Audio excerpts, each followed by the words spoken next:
I'll pitch you a question. Is there room for photorealism in anime?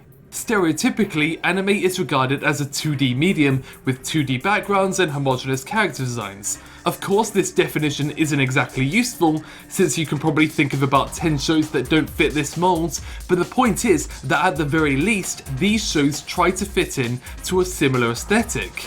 It's been one of the greatest challenges for 3D animation in Japan.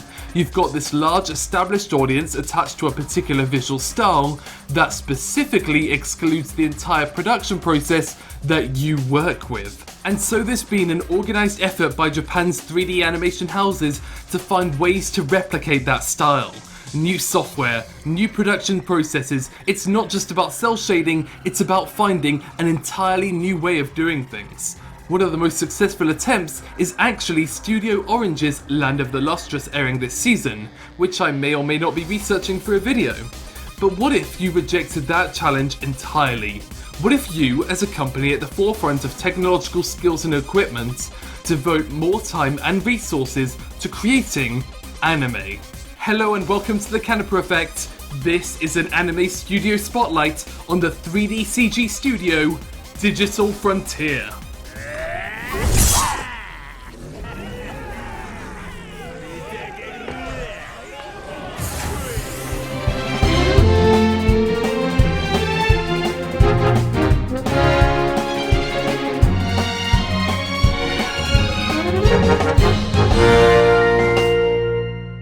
I should probably introduce Digital Frontier first.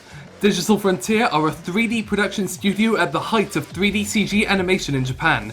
They are known as the main studio on Appleseed, the creators of Appleseed Ex-Machina, Gantz, and this season they are producing the Tatsunoko production homage series, Infini-T Force.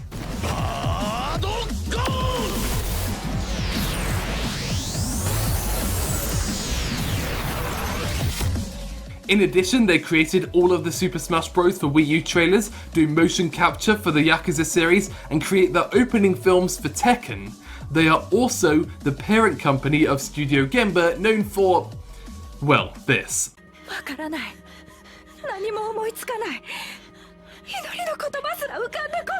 I wrote an entire article on the production problems that Berserk faced, but the short story is that they don't have the internal organisation that Digital Frontier has, which is why Digital Frontier productions can look more like this.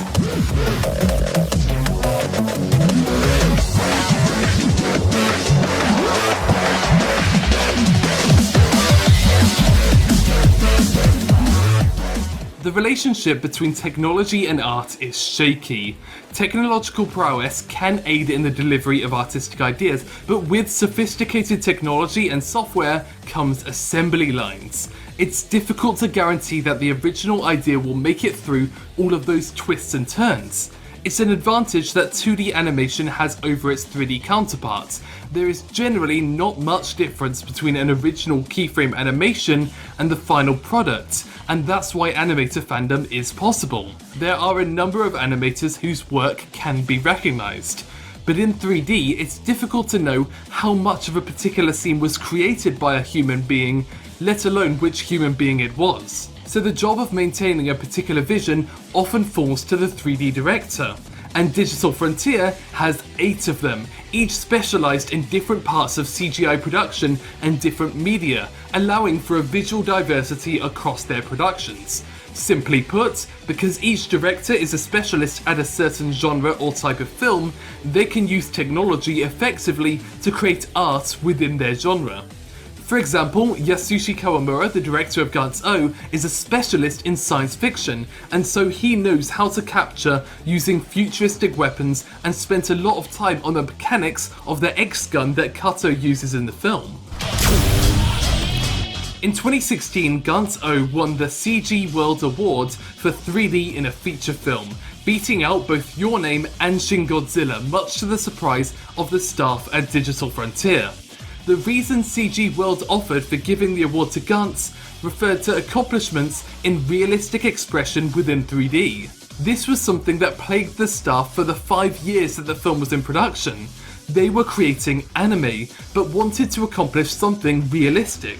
Generally, you have to choose, and since there's already an audience for anime, most 3D production companies are working on emulating 2D animation. But Digital Frontier and director Kawamura took on the Uncanny Valley head on. They described the Uncanny Valley as being a kind of disconnect between the elements. If the backgrounds don't look realistic, then nothing is realistic. If the character's skin reflects too much light, then it's fucked. Nobody can look at the film in the same way. I absolutely loved Star Wars Rogue One, but the uncanny CG model of Peter Cushing meant that I can never look at the film the same way again. So what Kawamura ended up doing was backing away from photorealism. After all, what they wanted to achieve was realistic expressions, and all that needed was character designs that didn't look odd with them. So they brought up the manga again, took a look at Kato, and steadily reformed his character model until he looked like this. The final product that bridges the Uncanny Valley by smoothing the skin and giving it an anime-esque facial structure. This is a film that took 5 years to make. Everything needed to be perfect. The film wasn't just about showing horrifying things happening, but it was also about delivering this fear through realistic expressions, and to achieve this, they headed to their very own motion capture studio.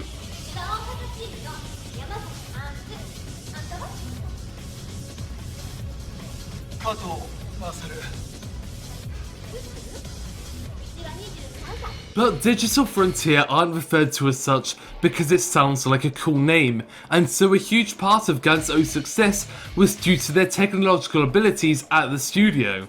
Here's a load of guys in dumb suits dancing around for Appleseed Ex-Machina, released in 2007. And this is a behind the scenes video from Gantz, released almost a decade later. Apart from the new suits looking way more stylish, you've probably noticed the huge helmet rigs. The idea behind these is that you're not just capturing an actor's body movements, you're also capturing how their face moves and mapping that onto a 3D character model. This was a technique famously used in the film Avatar, so that the way Sam Worthington moves his face normally is also the way his blue persona expresses emotion. But in Gantz, there's none of those silly dots. Turns out, you don't need them. Turns out all you need to do is get this $10,000 head rig. This is the Dynamics, and what it does is it captures and uses the full face as a reference, instead of just a select group of 50 dots. And so 2 actors who look ridiculous here can be turned into realistic scenes in Gantz, with their literal expressions being on their characters. Oh, and fun fact, the actor here who played Kato was such a big fan of Gantz that he even changed his hairstyle to look more like Kato for the auditions.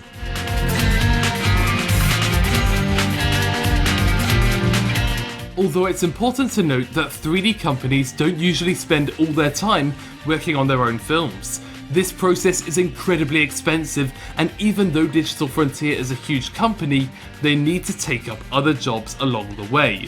So they'll work with Nintendo on the Smash Bros trailers, create the VFX for the new Death Note movie, and even work with one of their biggest fans, Mamoru Hosoda.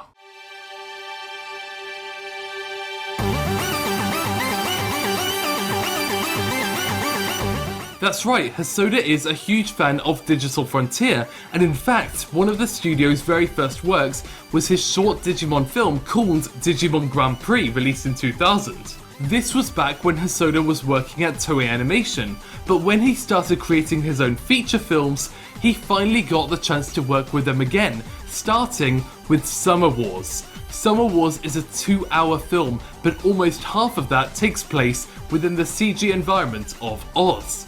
The film features 300 unique digital avatars with unique forms of movement, along with a fully 3D environment. Even in CG production, all the storyboards are drawn up by hand, and just from Hosoda's drawings and a couple of short conversations, Digital Frontier created an entire digital world. Thanks to 3D director Ryo Horibe's ability to understand Hosoda's vision, he returned to The Boy and the Beast, with his main job this time being to populate the cities.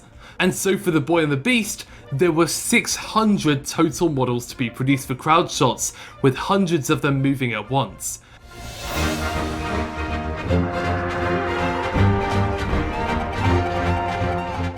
And so to get this looking natural, they used 2 different software to simulate natural human behaviour in a crowd, meaning that from a distance it looks like people moving about naturally within Shibuya and the Beast Town, but they went overboard with the Colosseum battle with tens of thousands of characters within the stands, some sitting, some walking around. It was absolutely insane. But even with all of this, no matter how much goes into these scenes, it looks unnatural.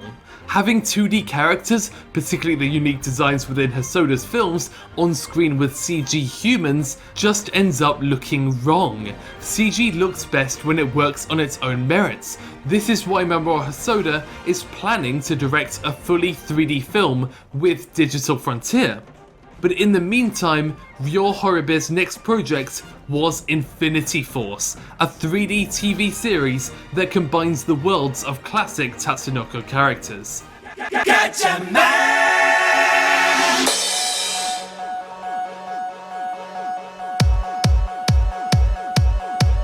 Infini-T Force is Gantz, but in a way that doesn't take 5 years to make. In fact, they started production just last year. The original plan was to have the series air for a full year, but when it comes to Digital Frontier, even with them trying to cut costs, their production methods aren't cheap, and it looks like the series will run for 24 episodes instead. The original plan also had Kenji Nakamura, the genius director of Gatchaman Crowds, in charge of the series, but planning overlapped with Gatchaman Crowds' insight.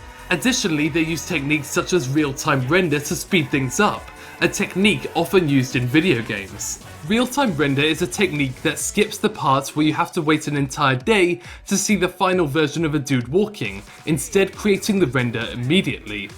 This is why when you play a video game, it doesn't take an hour to walk down the street, it's rendering the movements as you play. However, real-time render hits an issue when there's too much detail or too many frames, and so it's always lagging behind 3D film and 3D cutscenes. It's going to take many years before a Final Fantasy game is able to look as good as the Kingsglaive movie. Or more relevantly, Infini-T Force cannot have nearly the level of detail as Gantz. Digital Frontier's speciality is in turning technology into art, in using the latest techniques and hardware to create something unimaginable. However, when restricted to a TV schedule with TV resources, the magic collapses. Infini-T Force is a really fun show, but it doesn't push the boundaries, and in an effort to get episodes completed in the first place, the show itself ends up appearing entirely uninspired. The hope is that this is a one-off, that Digital Frontier will remain a bastion of turning technology into art, and that we will get more films on the level of Gantz O. Kawamura's goal is to get people who don't usually watch 3D animation to see Digital Frontier's films, and who knows, maybe the next step is a fully 3D Hosoda film. Thanks for watching the Canipa Effect. Gantz O is available to watch on Netflix, whilst Infini-T Force is streaming on Viz. Also, thank you to everyone who said hi at Anime Festival Asia in Singapore this year. I was there thanks to the Orchard Gateway Hotel Gen, which made it a really enjoyable trip.